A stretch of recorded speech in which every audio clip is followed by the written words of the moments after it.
أعوذ بالله من الشيطان الرجيم سبحان اللہ. بسم الله الرحمن الرحيم. رب العزت ارشاد فرماتا ہے وَاتَّخِذُوا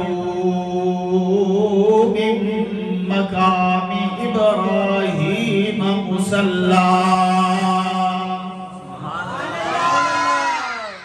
عمر نے صرف اظہار کیا، اپنی تمنا کا اظہار کیا. اللہ اکبر. ان کی تمنا کی جو پرواز ہے وہ دیکھیں. ابھی زبان سے جملے ادا ہوئے، رب العزت نے وہی بے فرمایا. تمام لوگوں کو یہ حکم دیا جاتا ہے کہ سارے کے سارے جو زائر یہاں پر آئیں گے حج کرنے کے لیے، جو طواف کرنے کے لیے، جو عمرہ کرنے کے لیے، ان کو یہ حکم دیا جاتا ہے کہ عمر کی تمنا کو پورا کرو. جب تک کوئی زائر اس مقام کو اپنے جائے مصلی نہیں بنا دیتا، نہ اس کا حج ہوتا ہے، نہ اس کا عمرہ ہوتا ہے، نہ اس کا طواف مکمل ہوتا ہے.